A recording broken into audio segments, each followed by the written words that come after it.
Yo, what's going on, everybody? Welcome back to the channel.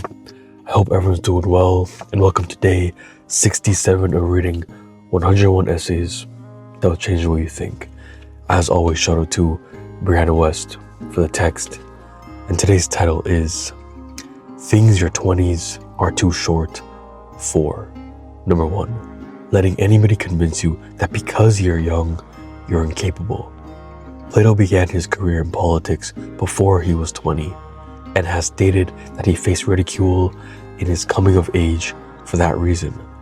Some of the greatest cultural tycoons of this century were in their 20s when their first huge contributions were made. Jobs, Zuckerberg, etc. Imagine where we'd be if they listened to the people who said, "What do you know?" I feel like a lot of the times the older generation will look down at the younger people who they know have the potential to replace them. So they try and tell them, "What do you know? You're so young, you have no idea what you're talking about." And I feel like that comes from the fear of that younger person knowing better than the person saying it. Because they don't want to admit that somebody who's a lot younger than them knows something that they don't. So they often say, "You're too young, you have no idea." Number 2, arguing with people whose intentions are not to understand you, only to prove themselves right.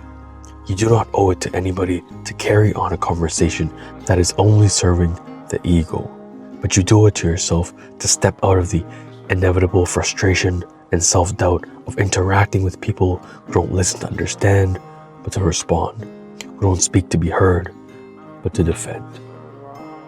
When you're in your 20s, you're too old and you're too far down life to have those people in your life. To have the people who only talk to feed their ego, only talk to feed their pride. They never listen to you and have conversations with you to truly understand you or to truly try to grow and to challenge their thinking. All they want to do is they want to prove how right they are and how wrong you are. They don't care about having a genuine conversation. They don't care about what you have to say.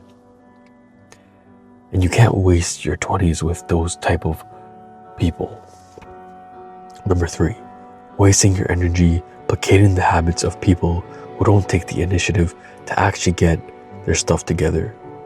Often the most frustrating thing about dealing with someone who is going through a tough time is that they aren't willing to listen to reason or logic, or even simply your opinion. You end up having to pretend. You nod along with whatever they're saying because you don't want your interaction to turn into a fight. The resentment will build and the relationship will crumble. Anyway, there are a lot of people who they just want to be the victim. They don't want to actually do what it takes to get themselves out of the problem. They just want to sit in their misery and act like they can't do anything about it. Act like everything is against them. And we can't encourage that behavior. You can't foster a good relationship. You can't build good relationships with people when they're like that. When they don't want to get their stuff together. They don't care enough to do so. Number 4, justifying your choices to people who only care about how you look within the context of their lives. The people who will squawk the loudest about what you should and shouldn't do, or how you're on the wrong path, or whatever else they couldn't possibly have the grounds to know, are usually the ones most concerned with how it makes them look and how you're going to explain you to friends or cousins or sisters or families or coworkers. Remember that while you're deciding who matters, and while we're on the topic. Number 5, remaining in contact with people you don't like because you should, because it's more convenient, because you'll feel guilty if you don't, because you're too afraid of what someone will think if you're fully honest with yourself and other people. You do not have to waste your life bending over backwards to make people happy when they don't and wouldn't do the same for you. We can't keep caring what people think. And a lot of the time, There are people in our life who will tell us what we should and shouldn't do, but it's only to save themselves, because we don't want to say, yeah, my partner is chasing after this dream and they have nothing to show for it. We don't want to say it because we think that it's embarrassing. We don't want to be a person who says, yeah, my partner is running their business and it's not doing well. So they're telling you, hey, get a job, go to school. They don't want to tell other people that the person that you're with, they're not taking the traditional path. They're not in school. They're not chasing after higher education. Stop having those people around you, the people who will try to control your life just because of what they have to say, because they don't want to be embarrassed by being friends with you. And we shouldn't be with people or in contact with people who it's just there for politeness. Because if you don't genuinely have a connection with someone, what's the point? What's the point? Because you want to show good face, you want to hurt any feelings, but it's not worth it. It's not worth it to have these strains in your life, these relation strains, these friendship strains. Number 6, holding on to love that's already run its course because you fear the best has passed you, or you won't find anybody who makes you feel the same way. The purpose of most great love is to gut you open, teach you what you need to know, and send you on your way to bigger, better, even happier things. Don't let irrational fears talk you out of letting yourself find that. Number 7, eating food you don't like, keeping plans you don't want, staying digitally connected with people who annoy you, hoarding clothes for a someday that never comes, and putting your life on hold for someone who does not and will never want to commit. The amount of life we waste gathering and holding on to the things that will never really serve us does one thing and one thing only: keeps us away from the things that matter most, that bring us joy and purpose and meaning for that much longer. We just have to do what we want. We can't keep waiting and hoping that things will change or people will change. Number 8, not taking time to figure out what you want, even if it's to be okay with knowing you're not sure and don't need to be. Don't let the fear of not finding something definitive keep you from finding anything at all. You'll be running around in the circles somebody else drew for you so long as you don't take the time to reflect and evaluate and really connect with that core inner knowing that screams when you come across something you know is what you're meant to do or be or become, even if it's just for a day, an hour, a year. We think that we need to have it all figured out, but we can take time to understand what we really want with our lives. Because if we don't take time, then we'll chase after something. We'll get locked into a degree, a schooling program for 4 years, and that's not even what we wanted to do, because we don't want to be like, I don't know. We don't want to not know what we want to do with our lives, so we choose something and we just run with it. We run with it because we don't want to tell people, yeah, I don't know what I'm doing.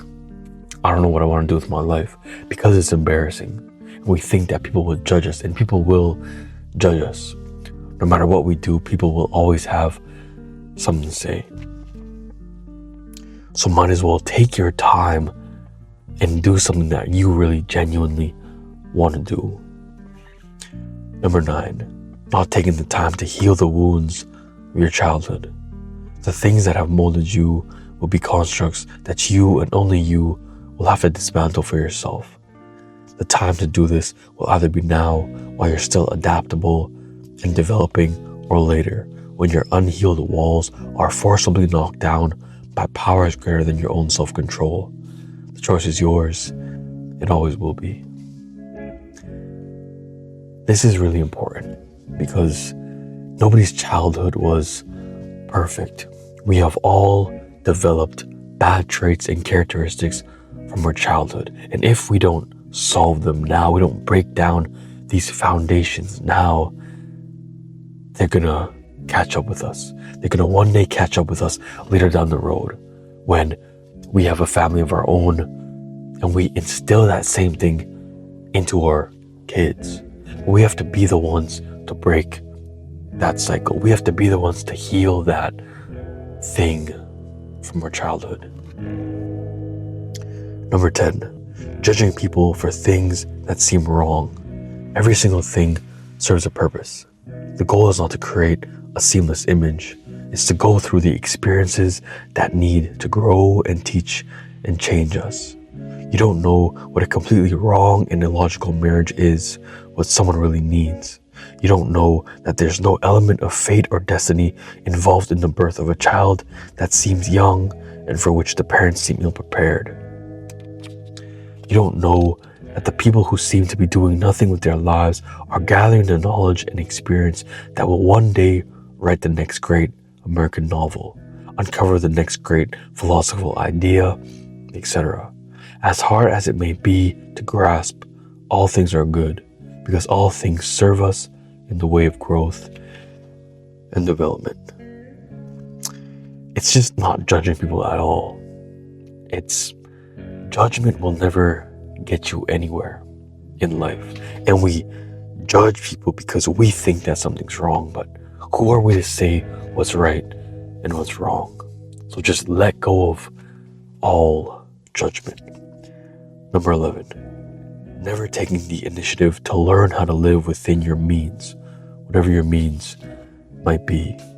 Doesn't matter how much or how little money you are making, how many investments you have or saving accounts that are stacked or absolutely empty. It doesn't matter how much or little debt you still have to pay off. If you're not already in the mindset and lifestyle of living within the means you have, the same financial problems will follow you no matter where you go or what you achieve. Number 12, putting the things you want most off until it's more convenient. If you're looking for a reason not to, you'll always find a reason not to.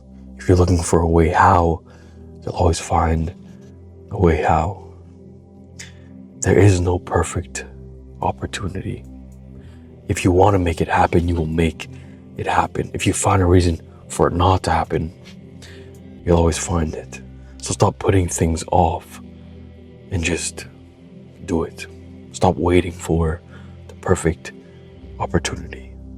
13, burning bridges over minor frustrations. Bridges that could have led to jobs or relationships you didn't know you'd want or need. While you're in this weird period of infinite opportunity and inevitable, uncanny irony and serendipity, you're in no place to assume that you're not going to need every last contact you've got. If you must walk out of something, learn to do so gracefully so the door won't be locked if you need to walk back in it. I don't know if I agree with this one because if you need to burn a bridge, you burn a bridge. And you don't keep relationships, friendships in your life just in case this person can do something for you. And maybe because that's the prideful side of me where I would rather get things done myself. I don't want to have to rely on anybody else to get to where I need to be. So I don't know if I agree with this. If you have to burn a bridge, you burn the bridge. 14, staying at a job where you're miserable. I'm not saying it'll happen tomorrow. I'm not saying you'll find your dream job in a week or a month or 3 or 6. I'm saying that anybody who has accomplished anything they've wanted at a young age had one thing in common. They were at the right place at the right time because they were consistently putting themselves out there to create your own luck, up your chances, and have faith that some greater destined force will do the rest for you. It sounds like a loose argument, but please trust me. You just have to do everything you can to get the things that you want. You just have to stop settling. Number 15, staying in a relationship in which you secretly get the sense that you're settling because there's nobody else around. Similar to how terrible temporary jobs become a terrible 10 years at the same job before you do anything about it. Relationships you settle for become marriages you settle for. We can't settle, especially in a relationship, because I feel like a lot of the time we're like, they're good enough. They're good enough, but they're not the one. But I don't know if I'll ever find the one. So I'll settle for this person who is good enough. And then it's not fair to them, it's not fair to yourself, because you're settling, and it's out of fear that you'll never find anything else. It doesn't matter if it's a relationship, a job, a friendship. Don't stay in places and don't settle because you're scared that you'll never find anything else again. Number 16, experimenting with your appearance because you're afraid any one change will define you as a whole. There are two things it would benefit you to do here, and those are to get really comfortable with the body you're stuck with and get really comfortable with the body changing, because it's only going to do so from here on out. Some of that change will be within your control. Most will not. Don't let yourself be so attached to one way of appearing that you make your inevitable growth and aging even harder for yourself. Number 17, never learning to say sorry or thank you, not for the sake of how it makes you look, but because you are able to recognize the ways in which you could have done better and the things for which you're humbled. To your parents, to your exes, to your teachers, to strangers, family, friends, the people you once knew, but most importantly, to yourself. Number 18, not ordering pizza at 4 a.m. or eating cake for breakfast at least once, or kissing a stranger, or giving the person you've been eyeing across the bar or cafe your phone number, or taking a road trip and sleeping in the car with your best friend, or whatever, or slightly irresponsible but ultimately harmless thing you're tempted to do, but most times don't have the guts to do it. Number 19, waiting for something outside to fix your inside. For the next year, job, relationship, paycheck, piece of clothing, new apartment, to fix whatever discomfort or dissatisfaction you feel. The latter will follow you into the former until you fix it on its own terms. Always. Number 20, only wanting happiness. There's so much more in life than just feeling content all the time. The most important things you'll experience will have little to do with your happiness. They'll be about suffering and heartbreak and joy and panic and fear and love, in which you come out as having been through those things. You will not remember the days where you were just okay and happy. You'll remember the moments of joy and the pangs of ache, and the things that were defining and changing and miraculous and incredible and made you feel alive.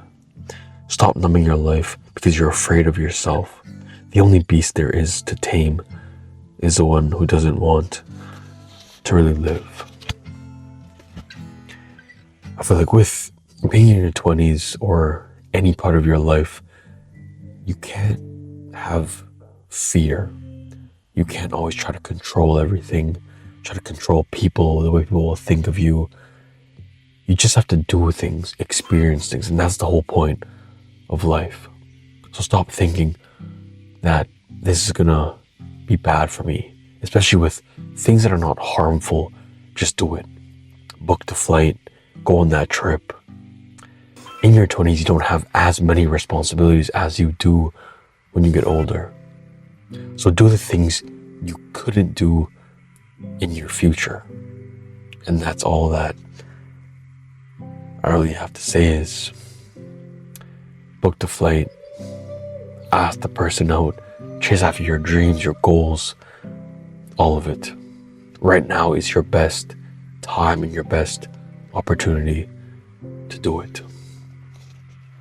So tomorrow's title is, the happier you are with a decision, the less you need other people to be, and 11 other things truly fulfilled people know. So I hope everyone enjoyed today's video.